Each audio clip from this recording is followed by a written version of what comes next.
Didn't take too long, did it? Beautiful. Beautiful, beautiful, beautiful. As we get into this, it looks like the first game we have is Mud Turtle. Oh, that was week 5. Did we do your week 5, Mud? Were we able to get your week 5 done?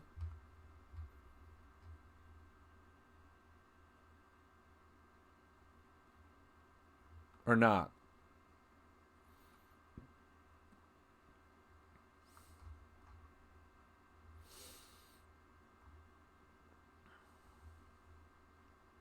I'm not entirely sure if we were. I'm not entirely sure if we were able to do your week 5.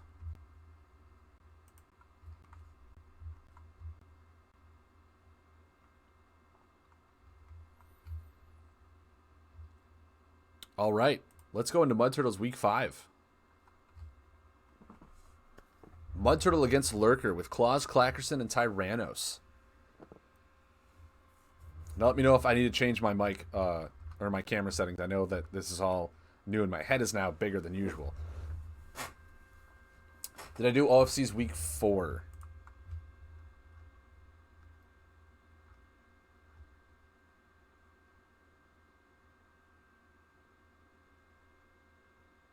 I believe I did.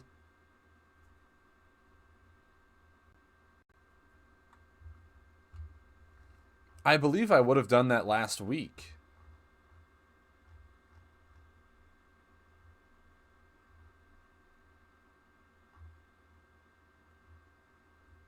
Correct me if I'm wrong. I try to do all the ones up to date until where my stream comes in. I thought I did them last week.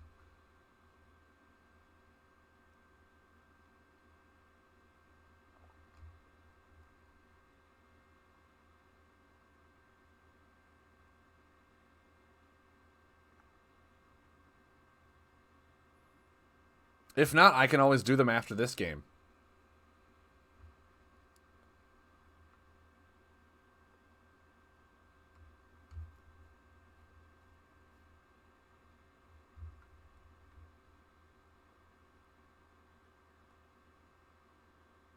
Anyway, you guys, let me know if I didn't do them, because like I said, I'm not sure. I have all my videos posted on my YouTube channel and whatnot.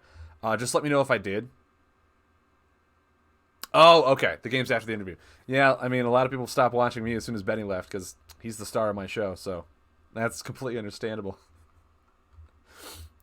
But all right, guys, on to Mud Turtle's game.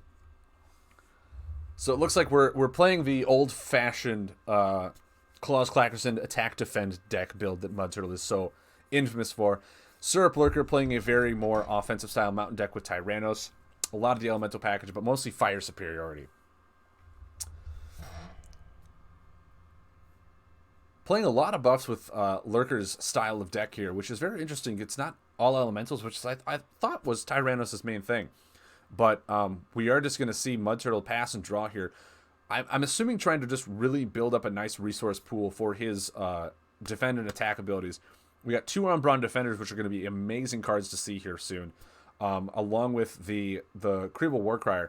We do not have that many attack cards to go into this. A lot of the cards are defense, so triggering our Crab's ability could be a little difficult until we start getting a much larger resource pool.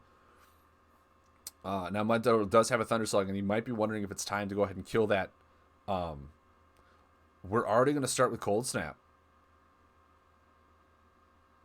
Going very strong. It is going to deal 6 damage if we decide to use that Warcrier. Looks like we're not doing it intentionally. Okay. So there's a Delivered Crab first. Drawing a card.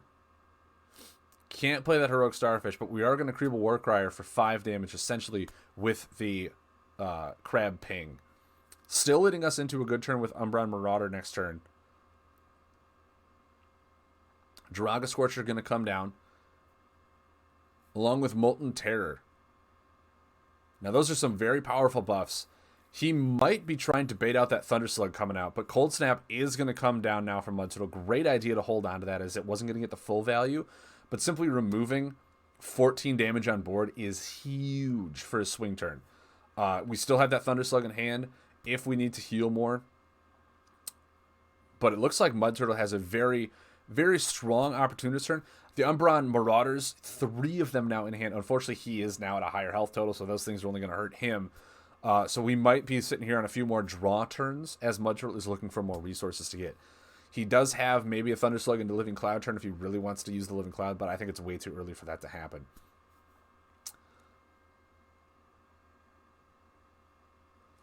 So we are just going to pass draw. Picks up another Slug. Has a lot of board control against Tyrannos here. So we're going to remove that, heal for 4, making the Umbron Marauders that Mud Turtle is holding on to now potentially potent for him. If there is no buff coming down, we could see a Marauder into Living Cloud turn, which would be a huge 12-point swing for him, which it looks like exactly what we're going to see. Unfortunately, there is not a whole lot of backup opportunities for this. So, I'm sorry, 13 because of the Claws Clackerson ability. But now Mud Turtle is sitting here on a very detrimental hand that's a more reactive instead of proactive. So we are probably going to see quite a few pass draws from Mud Turtle to really get that swing turns again. Thunder Slugs are nice for that Inferno as soon as it becomes a threat. Pass draw from Tyrannos. Once again, both players just trying to build up their resources, trying to figure out how to get those really spiked swing turns, as both players are probably running, Thunder Slugs, or not Thunder Slugs, Vitalizing Frogs and Boulder Feasts. So you really have to make sure you have enough damage so that when your opponent does swing back in recovery, you can keep on the pressure and not allow them to fight back. We don't have enough for Crushing Rapids. Thunder Slug is going to be able to remove one of those, but he does not have a way to remove the second one. And I don't believe he has enough for Crushing Rapids, as he only has the one Dust Fiend at hand, so that's out of the question for water. Chooses to remove the Flame Chain Inferno as it is an elemental, so Tyrannos could eat that and heal for 4, which would be a much more swing turn for Lurker in the long run. We will up to taking 6 damage, bringing us down to 12. And a Mountain Breaker hits the field, which means that Living Cloud is not going to do anything that Mud Turtle wants it to do.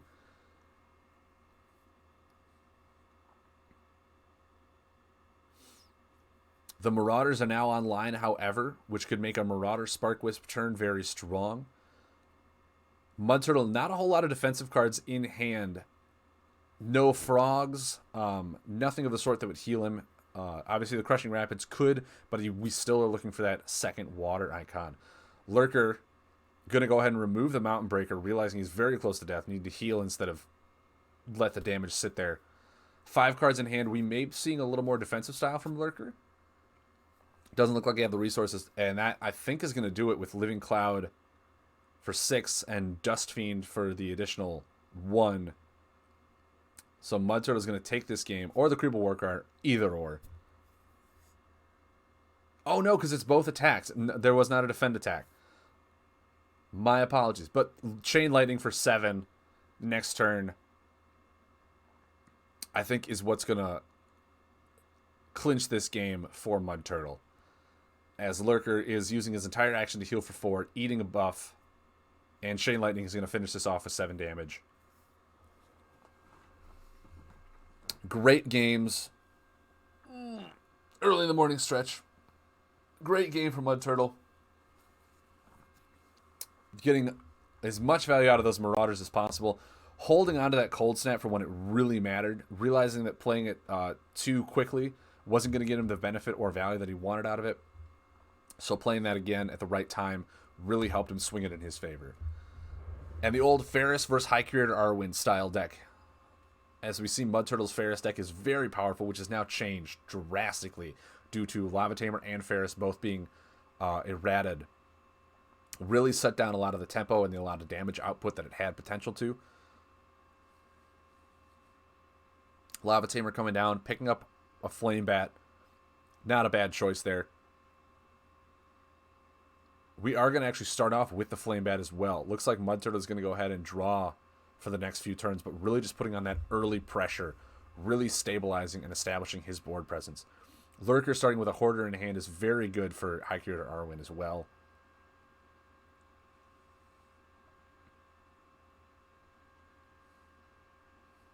I'm actually surprised Hakira Arwen wasn't given a Rata push like all the other ones, because that's huge for Dread. If they change Hakira Arwen, that could be huge for Dread to change up its playstyle now.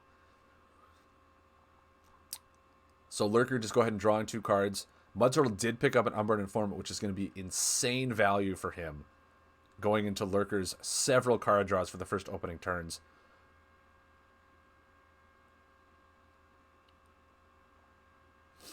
Unborn Informant getting a max value, even into another Unborn Informant. Flame Chain Warrior going to rotate that Hoarder out so Lurker can stop drawing cards. Very good for Mud Turtle. And now he has 2 Fire Elementals on the top of his, or in the bottom of his discard pile. Ferris can bring those back for 9 damage if he chooses.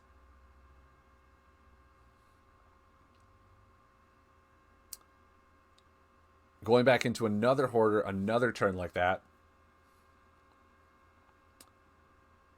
HCA isn't a problem anymore? Really?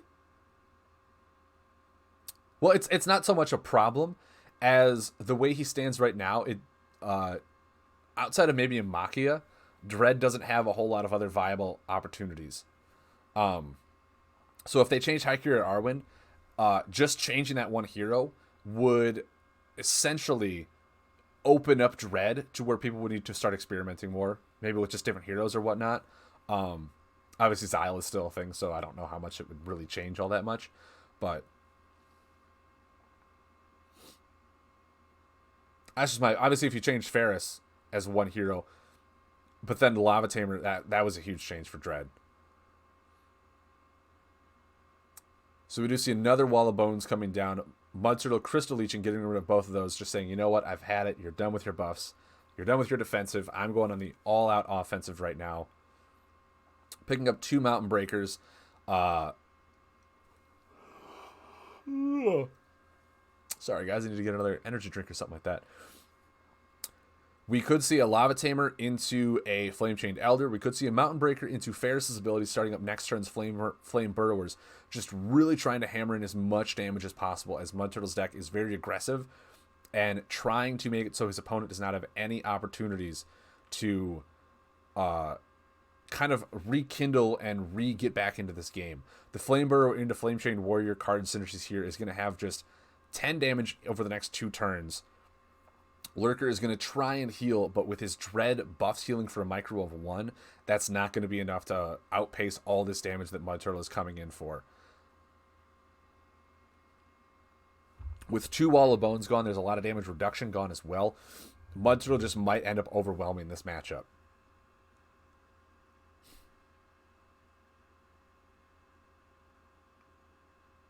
Looks like he is going to decide to leech, as those do represent some sort of healing.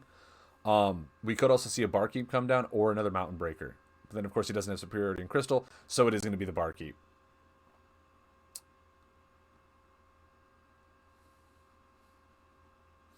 We now can Rupture if we desperately need to.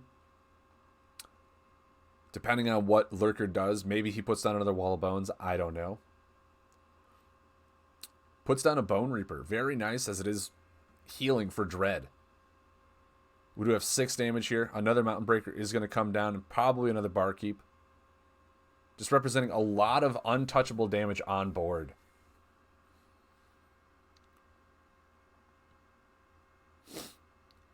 Lurker trying to find a way out of this, getting a Necro Dreadling, going to try and pull back some cards that were very powerful, probably some Abyss cards, or the Wall of Bones. Those might be a little too late. The Wall of Bones, putting them back into the... Obviously, right now, putting anything back into the deck is a little too late if you don't draw them right away. So Necro Dreadling, he may have just used for the healing, hoping to stay alive enough for that Bone Reaper to come in and swing for any healing that we can possibly get. Now, unfortunately, we are only looking at 7 damage. Going to rotate that backward, which will really delay the healing that he's going to get, and the Flame Burrow is going to come down for 2 damage. Flame Chain Warrior, like I said, is so much utility in controlling your opponent's board that putting it down to 3 damage, you're probably still going to run it because it is such good utility for board presence. And if they're pushing into the more buff presence, Flame Chain Warrior is still going to see a lot of play. Lurker gives him the good game. Realizing there was nothing he could do, he knows he had 4 damage in hand. Probably no Soul Thieves, no nothing in his hand to heal. Very, very strong shutouts by Mud Turtle's decks. Very good games. Great job to see him coming through like that. I'm going to take a quick break before we go into the next game because I'm going to get myself another drink. Hoping I can wake up a little more. It is still early for me, and me and my girlfriend had a late night last night binging Carnival Row. Great series if you haven't watched it. Great series. Oh, Flame Chain Warrior can't rotate backwards anymore. Really? Still, I mean, rotating backwards was a nice bonus. But I do think that any sort of board manipulation is going to mess up your opponent's turns, especially if they're trying to synergize with a lot of things. So anything that manipulates your opponent's board is going to see play. It's going to see a lot of play. So guys, I'll be right back. I'm going to go get another drink. And we'll go into week 6 now, because that was the last one of week 5. And now week 6 is starting off strong with another Mud Turtle game. So don't go anywhere. I'll be right back.